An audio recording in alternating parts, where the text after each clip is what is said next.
Gempa di Cianjur dan di Karangasem semakin mengingatkan bahwa beberapa wilayah di Indonesia rawan gempa. Banyak sesar patahan aktif gempa yang sewaktu-waktu dapat memicu terjadinya gempa bumi. Bangunan gedung seperti rumah tinggal maupun gedung fasilitas publik kerap merasakan dampak langsung dari guncangan gempa, mulai dari dinding retak hingga runtuh. Dampak gempa ini dapat dikurangi dengan menerapkan arsitektur tradisional.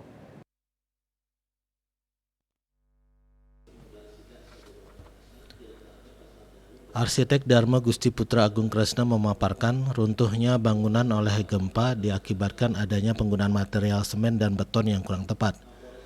Situasi ini akibat sistem struktur rangka betonnya yang tidak sempurna. Ketika terjadi gempa, bangunan tidak cukup lentur dalam menahan beban horizontal gempa.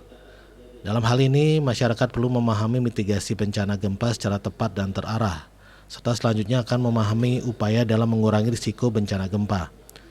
Masyarakat sebaiknya mengenali karakter material dan mekanika konstruksi bangunannya. Bangunan harus memiliki tingkat kestabilan beban yang tinggi. Secara teori, titik berat bangunan harus berada di bawah titik setengah ketinggian bangunan.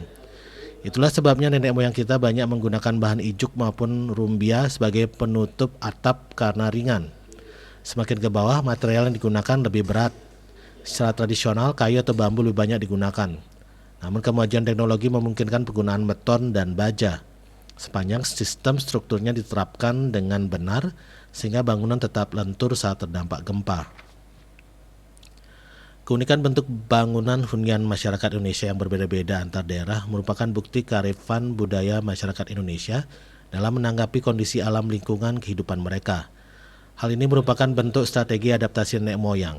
Sementara konstruksi bangunan kayu atau bambu adalah cara antisipasi nenek moyang atas goncangan gempa yang sewaktu-waktu akan menimpa rumah mereka. Material kayu atau bambu dengan sistem struktur rangka adalah bentuk yang cukup lentur terhadap beban horizontal yang merupakan ciri beban gempa bumi. Kalaupun terjadi guncangan gempa yang sangat kuat, maka bangunan akan condong miring kemudian baru roboh secara perlahan. Bangunan tidak akan runtuh seketika sehingga penghuni mempunyai kesempatan untuk menyelamatkan diri dari bangunan yang roboh karena guncangan gempa yang sangat kuat. Bali Pos melaporkan.